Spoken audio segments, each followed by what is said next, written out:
अस्सलामुअलैकुम नाज़रीन, वॉल्यूम 161 के पार्ट 4 में खुशामदीद। गुंदू साहब को नदी से निकालने के बाद उस्मान साहब उनसे उनका हाल अहवाल पूछते हैं, मगर वो तकलीफ से कहते हैं कुस्तांतीन पालियोरोगोस उलझाई। तो उस्मान साहब कहते हैं, मैं जानता हूँ गुंदू साहब, मैं जानता हूँ, आप फिक्र ना करें, मैं सब कुछ जानता हूँ। अलाउद्दीन देखो इन्हें। तो ओरहान कहता है, ये ठीक नहीं लग रहे बाबा। अलाउद्दीन गुंदू साहब से कहता है, हिम्मत रखें गुंदू साहब, हिम्मत रखें। तो उस्मान साहब कहते हैं, ये हिम्मत रखेंगे, है ना गुंदू साहब, आप हमारे साथ पहाड़ की तरह खड़े हैं, क्या ऐसा कुछ हो सकता है? हम किस पर भरोसा करके कबीले से निकलेंगे? ऐसे ना करें गुंदूस साहब, हमें अकेला ना छोड़ें। तो गुंदूस साहब कहते हैं, आप अकेले नहीं हैं उस्मान साहब, आपके पीछे बहुत बड़ी मिल्लत है, वो आपके पीछे पहाड़ की तरह खड़े हैं। तो उस्मान साहब कहते हैं, मैं चाहता हूँ आप भी उसे देखें, आप भी देखें। गुंदूस साहब कहते हैं, अमानत मालिक के हवाले करने का वक्त आ गया है, एल्चम को आपके और ओरहान के सुपुर्द करता हूँ। मेरे बेटे ओरहान वो तुम्हारे सुपुर्द है। तो ओरहान ने हौसला देते हुए कहता है, फिक्र ना करें गुंदूस साहब। उस्मान साहब भी कहते हैं, हम उसका अपने से भी ज्यादा ख्याल रखेंगे गुंदूस साहब। गुंदूस साहब मजीद कहते हैं, बोरसा को फतह करें। जवाब में उस्मान साहब कहते हैं, परेशान ना हूँ, मैं कसम खाता हूँ बोरसा इंशाअल्लाह तुर्कों का वतन बनेगा। गुंदूस साहब इंशाअल्लाह इंशाअल्लाह कहते साथ ही कलमे शहादत पढ़ना शुरू हो जाते हैं, और कलमे शहादत पढ़ते साथ ही उनकी आंखें ठहर जाती हैं, मतलब कि वो शहादत नोश फरमाते हैं। ये देखकर उस्मान साहब उनकी आंखें बंद कर देते हैं और गमगीन होते हुए कहते हैं, बेशक हम अल्लाह के हैं और अल्लाह ही की तरफ लौट कर जाएंगे। उस्मान साहब समेत सबकी आंखें नम हो जाती हैं और सिपाही उस्मान साहब को गुंदूस साहब की पकड़ी लाकर देता है, जिसमें से चिट्ठी निकालकर उस्मान साहब पढ़ते हैं तो उसमें लिखा होता है, पहले गुंदूस, उसके बाद तुम, और उसके बाद तुम्हारे खानदान वाले। ये पढ़ने के बाद उस्मान साहब गुस्से से कहते हैं, उलझाए उलझाए उलझाए, पहले गुंदूस साहब और उसके बाद बाकी सब। हाँ, तुम्हारा भी अब आखिरी दिन होगा, तुम एक दिन भी और जिंदा नहीं रहोगे। हम में से किसी एक को छूने की क्या कीमत होती है, मैं पूरी दुनिया को दिखाऊंगा। ये कहते साथ ही उस्मान साहब पकड़ी गुंदूस साहब के ऊपर रख देते हैं। काई कबीले में सरदार इब्राहिम परेशान होते हुए मलका से कहता है, वो गुंदूस साहब वाली सूरत हाल बिल्कुल ठीक नहीं, अगर उसे कुछ हो गया तो। मलका कहती है, उस्मान हम में से किसी को जिंदा नहीं छोड़ेगा। हाँ, क्या हम यहाँ सिर्फ मौत का इंतजार करेंगे? कुछ करो इब्राहिम साहब, कुछ करो। इसी लम्हे सरदार याकूब और मेहमद बगैर इजाजत के खेमे में घुस आते हैं। आगे बढ़ते हुए सरदार याकूब गुस्से में इब्राहिम साहब कहता ही चला जाता है। यह मंजर देखकर सरदार इब्राहिम कहता है, याकूब साहब दस्तूर। मगर सरदार याकूब हाथ के इशारे से उसे खामोश करवाते हुए कहता है, मैं आपसे सिर्फ एक सवाल करूंगा। जब हमने काई के काफले को रोकने के लिए सिपाहियों को भेजा था,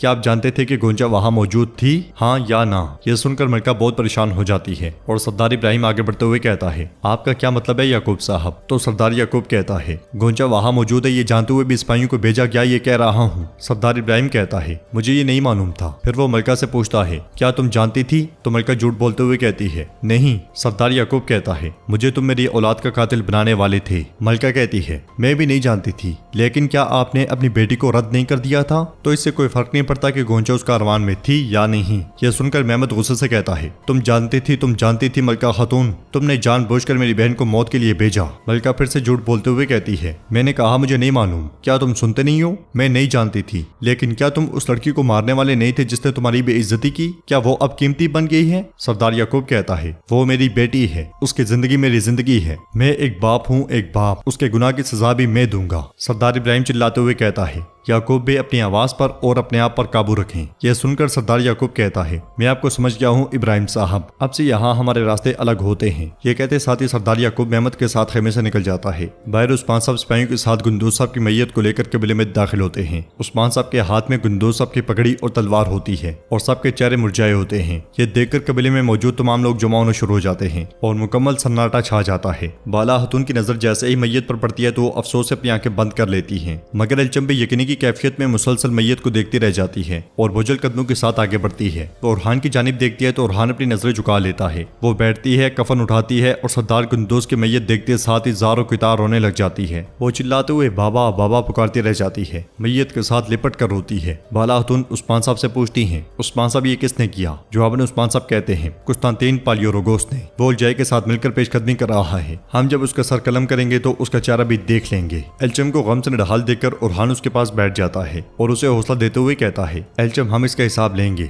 मेरा तुमसे ये वादा है। उस्मान साहब बाला हतून से कहते हैं, तुम एल्चम के पास जाओ, उसका गम बहुत बड़ा है, तसल्ली दो उसे। ये कहते साथ ही उस्मान साहब आगे बढ़ते हैं तो सरदार याकूब और सरदार इब्राहिम उनसे कहते हैं, ताज़ियत कबूल फरमाएं उस्मान साहब। इब्राहिम भी मजीद कहते हैं, गुंदोज एक बहादुर सरदार था। तो उस्मान साहब कहते हैं, इस मामले के पीछे आपका सबसे करीबी साथी उलझाई निकला है। यह सुनकर सरदार इब्राहिम को एक जोरदार धचका लगता है। वो पूछता है, उलझाई क्यों मारेगा गुंदोज को? तो उस्मान साहब कहते हैं, अब तक जिस वजह से वो हम में से किसी न किसी को मारता आया है, मैंने पहले भी कहा था और अब भी कहता हूँ, अगर इस मामले में आपका जरा बराबर भी हाथ हुआ और अगर मैंने ये साबित कर दिया तो फिर मैं आप दोनों को इसी मिट्टी में दफन कर दूंगा। बाला खातून अलचम के पास बैठकर उसे सहारा देती हैं। उस्मान साहब मजीद कहते हैं, पहले मैं ये साबित करूंगा कि ये खून उलझाई ने किया है, फिर आपकी बारी भी आएगी। ये कहते साथ ही उस्मान साहब सरदारी खेमे की जानिब बढ़ जाते हैं। अगले मंजर में रात के वक्त ओरहान और अलचम गुंदोज साहब की मैयत के पास बैठे होते हैं। अलचम कहती है, जब तक मेरे बाबा के साथ ऐसा करने वालों को पकड़कर उन्हें सजा नहीं दी जाती तब तक मैं नहीं रोऊंगी। तो ओरहान कहता है, मजीद रोने की जरूरत नहीं है, मैं तुमसे वादा करता हूँ वो गद्दार सजा काटेंगे, अब तलवारें बोलेंगी। इसलिए मैं उस्मान साहब बाला खातून के साथ खेमे में दाखिल होते हैं और अलचम से पूछते हैं, मेरी बेटी क्या तुम ठीक हो? अलचम कहती है, उस्मान साहब मैं ठीक हूँ। बाला खातून भी उसे हौसला देती है। फिर अलचम उस्मान साहब से कहती है, जिन्होंने मेरे बाबा के साथ ऐसा किया। तो उस्मान साहब उसकी बात काटते हुए कहते हैं, तुम बिल्कुल फिक्र ना करो, वो कीमत अदा करेंगे। उलझाई और उसके साथ वो भजंतीनी कुत्ता,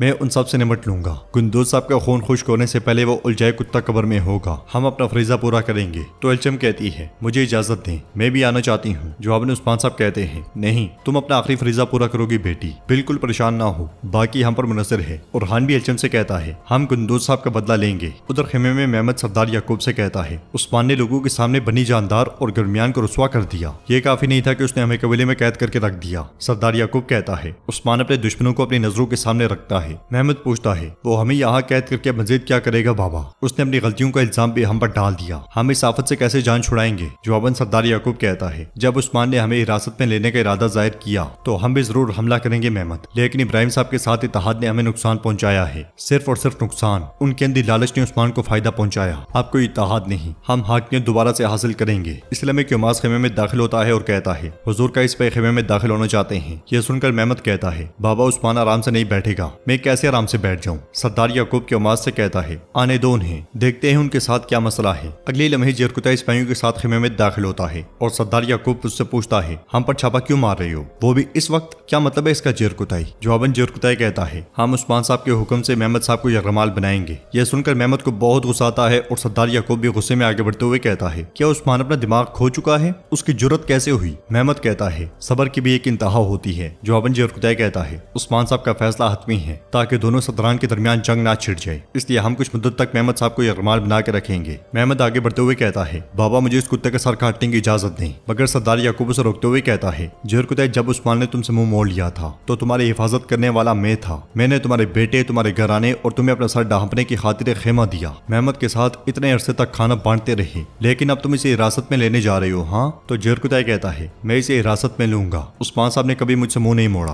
उनका रास्ता मेरा रास्ता है, मेरी बैत हमेशा उनके साथ रही है। ये सुनते साथ ही मेहमद जेरकुतई की तलवार निकालने की कोशिश करता है, मगर जेरकुतई उसका हाथ पकड़ लेता है और सिपाही क्योमास और मेहमद पर हथियार तान लेते हैं। जेरकुतई मजीद कहता है, मेहमद की जान मेरे पास अमानत है, अगर आप कोई गलती नहीं करेंगे तो आपको कोई मुसीबत दरपेश नहीं होगी। याकूब साहब, काई कबीले में एक आग लगी है, उसे मजीद ना भड़काएं। तो सरदार याकूब मेहमद से कहता है, मेहमद पुरस्कून हो जाओ और तलवार से हाथ उठाओ। यह सुनकर मेहमद पीछे हट जाता है और सरदार याकूब जेरकुतई से कहता है, अगर मेहमद को कोई नुकसान पहुंचा तो मैं इसका एहतसाब तुमसे करूंगा। जेरकुतई सिपाहियों से कहता है, सिपाहियों ले जाओ इसे। जाते जाते मेहमद उससे कहता है, जेरकुतई इस बार में तुम्हें उस्मान के रहमो करम पर नहीं छोड़ूंगा। तो नाज़रीन, इसके साथ ये एपिसोड भी इख्तिताम पजीर होती है। अगर आपको ये वीडियो पसंद आए तो वीडियो को लाइक करें, चैनल को सब्सक्राइब करें और बेल आइकन पर लाजमी से क्लिक कर दें। इंशाल्लाह मिलते हैं नेक्स्ट वीडियो में, तब तक के लिए रखें अपना और अपनों का बहुत ज्यादा ख्याल। अल्लाह निगहबान।